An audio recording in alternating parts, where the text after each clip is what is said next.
Tretas num café virtual.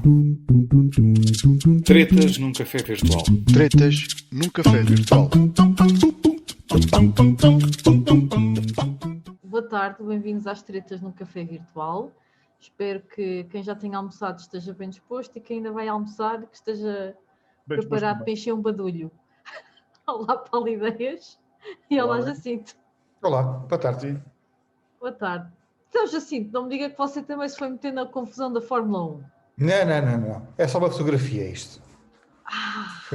Não, eu não me ia meter nessas caldeiradas, mas é ilustrativo da incongruência que é a forma como toda esta situação é gerida. E eu já sei que o Paulo vai dizer que esta fotografia é de sábado e que aparentemente no domingo as coisas não correram assim. Mas eu respondo-lhe já. Mas eu respondo-lhe já, nem no sábado deviam ter corrido. Portanto, havendo a hipótese de correr assim no sábado, simplesmente não se fazia. E porque a forma como isto está, o que esta imagem demonstra, vamos lá explicar agora porque é que não se pode, por exemplo, ir aos cemitérios no dia 1. Porque é que não se pode mudar de município no dia 1? Porque o vírus tem alguma coisa contra as manifestações, e aqui por manifestações não se entende aglomerar pessoas, pelas manifestações de caráter pessoal, social, religioso, mas pela Fórmula 1 já não tem. Porque é que se pode ter esta imagem para a Fórmula 1 e não se pode ter uma imagem muito mais afastada de gente, por exemplo, para o futebol? E como eu disse antes de começarmos o programa, quem me ouviu falar até pensa que eu sou fanático de futebol e não sou de todo. Isto é uma incongruência, mas em termos de incongruências, e eu despacho já tudo aquilo que queria dizer durante o dia de hoje, ou durante o programa de hoje, que é, por exemplo, a situação do Stay Away Covid, que é muito importante, haver o Stay Away Covid, porque as pessoas têm que saber e ser informadas. Este foi um trabalho feito pelo Expresso, que mostrou o mapa de contágio dos municípios, dos 72 municípios com mais contágio no país. E depois há aqui algo que chama a atenção, que é o Filipe Freixo, pneumologista e coordenador do Gabinete de Crise para a Covid-19 da Ordem dos Médicos, criou um semáforo para estratificar o perigo de infecção no território nacional, facilmente perceptível pela população, e apresentou à Ministra da Saúde, mas Marta Temido colocou de parte. A Ministra entendeu que a informação seria estigmatizante para as áreas que viessem a ser identificadas como tendo maior risco. Ora bem, continuamos a ter aqui uma questão política e não uma questão técnica. Continuamos a ter aqui os senhores políticos, Marta Temido, que é licenciada em Direito e com um curso assim feito de gestão hospitalar, passo lá a saber porquê, a querer gerir aquilo que é uma questão técnica. E isso já aconteceu durante a primeira vaga, em que já tivemos presidentes de Câmara, já tivemos autarcas, já tivemos o governo a não querer divulgar a informação a nível local, alegando que isso seria criar estratificação da sociedade.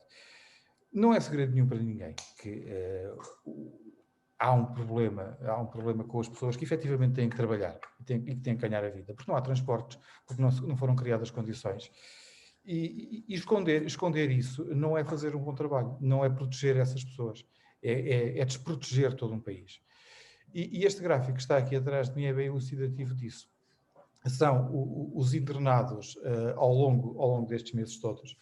E se virmos, neste momento, já ultrapassámos largamente a capacidade de internados em enfermaria e os UCIs estão num caminho, enfim, muito, muito complicados. Os internados em UCI já estão a ficar ao mesmo nível que estivemos na primeira fase e ainda agora começamos a segunda fase com números que são no mínimo assustadores. E depois disto eu calmo. Já disse tudo aquilo que eu queria dizer, mas vou deixar ficar este gráfico atrás de mim para se ter a noção de que quando se diz que quer proteger as pessoas... no café virtual, portanto voltamos na quarta-feira. Tenham uma boa tarde, almocem bem. Porquê? Não, agora podemos começar a dizer... Tudo. Pronto, eu vou A culpa foi da Vou dar, Helena, que me perguntou se eu estava vou no dar Algarve. aqui, também vou dar aqui a minha postinha, começando com a Fórmula 1. Essa foto começou a ser divulgada em tudo o que era redes sociais. As 27.500 pessoas, que acho que foi a lotação que deixaram entrar no autódromo do Algarve, Portimão, que penso que tem lotação para 100.000 pessoas. Não tenho a certeza deste número, mas li este número em qualquer lado. Tudo bem. Acho que as pessoas devem ter também um pouco de responsabilidade, porque aquilo que eu vos disse há pouco, ainda estávamos em off, é que nos comentários que eu ouvi do responsável do autódromo, é que as pessoas foram sentadas num determinado local e depois saíram desse local para outro, onde tinham os amigos. Portanto, não houve aqui autoridade que obrigasse as pessoas a estarem no devido local. Penso que na prova de domingo, isto também vi na televisão, portanto, o tal responsável a falar, havia mais pessoas a controlar e mesmo a expulsar quem não fizesse o que era exigido. Portanto, evidentemente, em relação às outras atividades, acho que isto anda tudo numa grande confusão, que eu, ao bocado, quando ouvi o Jacinto a falar de políticas e não sei o quê, eu às vezes não sei se isto são bem situações políticas, se são de situações que interessam. Ou seja, haver determinadas situações porque interessam. Há sempre aqui qualquer coisa, um segundo interesse. Não, acho que não vai. Eu não vou muito para a política, acho que mesmo que é um interesse. Portanto, tanto o futebol, como os cinemas, como os teatros, como isso tudo, têm razões de queixa. Epá, quer dizer, não há hipótese aqui de virem. Eu, por exemplo, não sei porque é que uma sala de cinema ou uma sala de teatro, uma peça de teatro, não esteja toda ocupada. Sinceramente, se as pessoas estiverem todas de máscara, atenção, não vendiam as pipocas, nem as bebidas, portanto, as pessoas iam ver o filme. E no teatro, ainda bem, as pessoas quando vão ver o teatro, não vão que aquela coisa das pipocas, que aquilo é uma praga. Portanto, se as pessoas estivessem de máscara, porquê é que não estavam... Porque eu estar aqui e ter uma pessoa dentro da sala de cinema, duas cadeiras ao lado, vou-vos ser sincero. Epá, eu acho que... Eu não sou médico, não sou nada, mas acho que não é por aí. Portanto, é preciso que as pessoas tenham máscara e haja alguém, caso as pessoas não o façam, que obrigue ou que expulse. Acho que o Jacinto tinha ali algo para dizer. Não, tinha em relação e precisamente à questão das pipocas. É que, como sabes, ou se bem te recordas, os cinemas não quiseram abrir enquanto não foram autorizados a vender pipocas. Sim, claro. Porque isso é que dá dinheiro. Isso é que é o interesse Portanto, hoje em dia duas pessoas vão ver em determinadas salas de cinema, vão ver um filme por 3 euros, não é? Se vais comprar um balde de pipocas e uma Coca-Cola, uma garrafa de água, pagas mais do que isso. Portanto, eles querem vender pipocas, o filme que se lixa. Aquilo é só para... Vais-te sentar para ires comendo as pipocas e vê lá se acabas, depois há um intervalo para ires buscar mais. Portanto, acho que em relação ao que falámos, tanto à Fórmula 1 como depois também aos números que o Jacinto apresentou e as declarações do Dr. Freud e também com a Marta Temido, em relação à Fórmula 1, acho que o problema aqui não é o facto da Fórmula 1 ter público, foi realmente a má organização e a falta de controle que houve por parte da organização para permitir que aquilo acontecesse. Porque, por exemplo, este fim de semana também se realizou um jogo Sporting Santa Clara nos Açores e teve já público, 11.000 pessoas, e as coisas correm relativamente bem, e vimos isso a correr bem também nos jogos da seleção que tiveram público. Desculpa lá interromper, mas eu acho que as situações que tivemos em futebol foram, tanto da seleção como dos poucos clubes que já tiveram, foram das situações mais que seguiram a linha que estava para a segurança. Por menos não vi nenhum problema nos jogos de futebol. A seleção começou com público. Sim, sim, sim, sim. Eu conheço pessoas que foram efetivamente ver o jogo da seleção em Alvalade e as coisas correram muito bem, com ordem e tudo correu dentro dos conformes. O que acontece é que, neste caso da Fórmula 1, que é um evento mundial e que é suposto ter os mesmos, no mínimo, os mesmos cuidados, e isso não aconteceu, isso acho que é preocupante e que mostra também que um bocado a falta de conhecimento para gerir estas situações, mas se não têm esse conhecimento também não se podem predispor a organizar coisas deste tipo, principalmente numa altura em que vivemos, nesta altura em que vivemos, parece-me. Portanto, aqui há este problema. Em relação àquilo que o Jacinto apresenta, esta barrar a informação tem sido uma postura por parte do governo e também a nível nacional e local, nos municípios, quer dizer, houve alguns municípios que furaram essa barreira, mas realmente quase esta questão de proibição, não é? De nós sabermos o estado real dos municípios, dos territórios mais afetados. Eu, sinceramente não consigo compreender muito bem porque é que isso acontece, a menos que seja aquilo que o Jacinto diz, não é? Não convém trazer para a praça pública que de facto o Estado falha naquilo que é o primordial, que é na questão dos transportes públicos, nesta questão das pessoas que estão mais desfavoráveis, estarem mais... Eu temo que nós vamos ter que assistir àquilo que assistimos em Itália, que assistimos em Espanha, a nível hospitalar e com os problemas que tiveram com as pessoas a morrerem como morreram. Porque uma coisa é certa, a partir do momento em que se estourar com a capacidade em UCIs e em enfermaria de atender os doentes, eles vão começar a morrer muito mais e vai-se criar o mesmo dilema que se criou aos médicos italianos e aos médicos espanhóis, que é quem é que vai viver, quem é que vai morrer, quem é que vamos deixar morrer. Aliás, ontem, no domingo, o governo espanhol decretou estado de emergência por mais 6 meses, que é uma coisa no mínimo assustadora, tendo em conta que nós temos um primeiro-ministro que diz que não, porque a economia não pode parar. É tão simples quanto isto. Quando não houver pessoas, não há economia. Depois vão todos comer as notinhas do banco, porque não há quem produza para ganharem mais. Pois, eu sinceramente não sei, e também não faço muita futurologia. De facto, a situação espanhola é preocupante e essa decisão de colocar em estado de emergência por tanto tempo é preocupante também para quem está à volta, não é?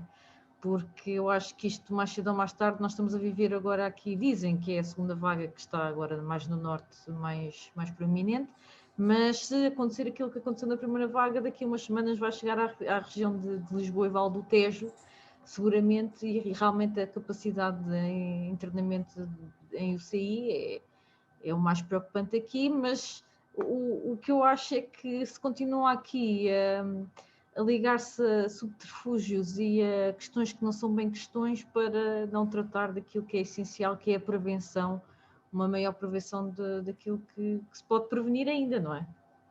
Pois aí está. É mais a norte, a região de Lisboa e Val do Tejo está cá toda a vermelho. Sim, mas eu creio que isso vai piorar nas próximas semanas. Da mesma maneira que piorou na primeira vaga. Primeiro foi no norte, foi onde tudo começou e depois chegou cá e eu acho que isso vai acontecer também nesta segunda vaga. Bom, mudemos um bocadinho de tema para aliviar a coisa. Olha, podemos mudar. Vou deixar aqui. Eu falei disto, e terminou o Giro de Itália e tivemos o quarto lugar do João Almeida. Pá, bestial. Um indivíduo que perde a camisola rosa e nas duas provas a seguir faz um sétimo lugar, um quarto lugar. É fantástico. Epá, é um rapaz que vai ter, espero eu, vai ter um grande futuro. Paralelamente também o Ruben Guerreiro, que conquistou pela primeira vez uma camisola numa grande prova. Ele foi a camisola azul da montanha. Epá, não há palavras para é espetacular. De resto, portanto, isto é no ciclismo. Tivemos também no MotoGP o Miguel Oliveira com uma prestação excelente, no sexto lugar, se não me engano. e muito mais que houve por aí. É verdade, nós também temos aqui uns desportistas que são uma coisa extraordinária e que, numa altura que é tão difícil, que nos enchem de orgulho de ver a conseguirem os seus objetivos. Também falando em desporto, o futebol regressou ao mítico estádio José Gomes. Pois foi. Sim, senhor. Foi o clube, clube de futebol Estrela da Amadora, com o Oriental. Agora então. Vai lá também o mítico Oriental. Ganhou o Estrela 2-0. Acho que foi esse o resultado.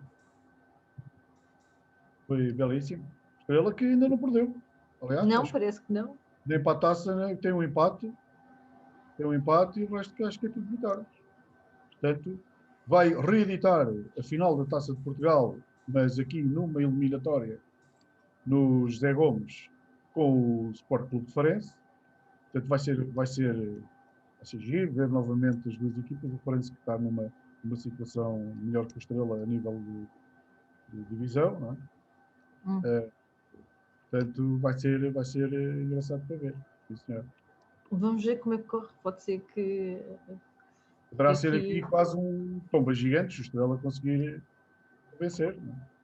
Não é? Olha, nunca se sabe. Isto, como eu digo, nós estamos em 2020, é tudo possível. Olha, ficaste assim meia. Estava a pensar sobre 2020 e fiquei assim. Tens assim que não tem novidades para nos dar. Novidades de quê? Coisas boas, sem ser coisas chatas. Bom, vamos lá ver uma coisa. Primeiro vamos lá esclarecer aqui uma coisa. Quero com isso dizer que aquilo que eu normalmente comento são coisas chatas. Estamos esclarecidos. Pronto. Não. Paulo, hoje o Jacinto não está bem disposto. Isto é às segundas-feiras. Sabes que a segunda-feira tem este bom. É segunda-feira, a malta. Olha, vou-vos dizer uma coisa aqui, e só para vocês dois, que mais ninguém nos ouve. O próximo fim de semana, nem sei aqui da minha zona.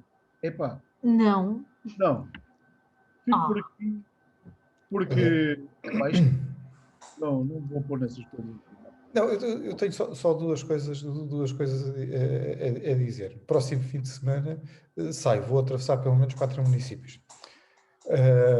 Jacinto não pode. Ponto número 1. Ponto número 2. Achei interessantíssimo, e agora voltando ali àquele tema, porque eu puxei na sexta-feira, penso que foi na sexta-feira passada, puxei este tema.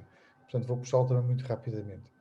Mas para criticar, eu disse em tom de piada que aquela de não se mudar de município tinha sido para proteger o Luís Filipe Vieira e não haver eleições do Benfica. Eu não deixo de achar, no mínimo, criticável a chique espertice, que é, ok, então se não se pode no dia 30, fazemos as eleições no dia 28. Acho um péssimo exemplo. Um péssimo exemplo. Então seguiu os estatutos, atenção. Não? Eu não estou a dizer que não estou a seguir os estatutos. Vamos lá ver uma coisa. Paulo, os estatutos, a legislação, seja ela laboral, seja a que for, estava feita para um outro tipo de vida que nós não temos. E se diz, vamos... Aí eu discordo um bocadinho. Portanto, pedia-se para passar para novembro. Portanto, havia listas que pediam para passar para novembro. E optou-se por fazer no tal dia 28 para seguir exatamente os estatutos que dizem que até dia 31 de outubro têm que ser feitas as eleições. Portanto, não vejo mal nenhum e, pelo contrário, todas as listas, e aí é preciso ter isso em visão, todas as listas aceitaram. Não, mas, Paulo, mas eu continuo a dizer que é uma chique espertice. E eu explico-te porquê. Ou pelo menos é a minha opinião, e enfim, a minha opinião vale aquilo que vale, é minha, e quem a quiser partilhar, partilha. Os estatutos dizem isso. Agora, imagina que... Então, o que é que aconteceu ao clube se, por exemplo, o governo português fizesse o mesmo que fez o governo espanhol? Decretasse o estado de emergência. Então, o quê? O clube não? Os estatutos do Benfica são os estatutos do Benfica, temos que fazer as eleições, é isso? Não, duas coisas. Primeiro, aí não havia hipótese. Se fosse decretado logo, ou seja, a partir das 0 horas, entrou. Portanto, não havia outra hipótese. Segundo, quem é que não diz que não podia haver aqui uma situação de exceção? Nós tivemos este fim de semana, na Ruda dos Vinhos, um casamento para 200 pessoas, que foi autorizado pela Direção-Geral de Saúde, e exatamente a explicação que foi dada ao Presidente da Câmara foi que já estava marcado. Era uma situação que já estava marcada. Portanto, foi uma exceção. Isso só dá vontade de rir. E isso é a prova de que estamos a ser geridos nesta pandemia por incompetentes, que não tem outro nome. Eu diria que é na altura de irmos àquela tua novidade. Ora, vamos lá. Eu vou-vos lançar o desafio. Quantos andares é que vocês acham que o maior edifício do mundo tem? Ou qual é a distância ao maior edifício do mundo? Tem assim alguma noção? Não. É no Dubai, não é? Acho O que maior prédio vai ser no futuro. Vai ser no futuro. Vai ter 1 quilómetro. Ou seja, o maior prédio... Não ouvi bem. Tem 1 quilómetro? 1 quilómetro de altura. Vocês não acreditam nisto, não? E se o gajo como o Júlio mandar visitar a zinha do resto do chão é complicadíssimo. Não, imaginem esse elevador avaria. Vejam bem, vai ter 167 andares. As obras começaram em 2013 e vai ser inaugurado em 2021. Está quase. Eu vou dizer aqui à malta que vai morar no tal... lá no primeiro... No andar 177. Ontem. Epá, vocês rezem para não virem com as compras do supermercado e aquilo. Tem que ir de avião. Introduzidos num quilómetro de altura. Só ia para a casa de carro. Exato. Bem. Exato. Até quarta. Até quarta. Beijinhos. Portem-se bem. Tretas num café virtual.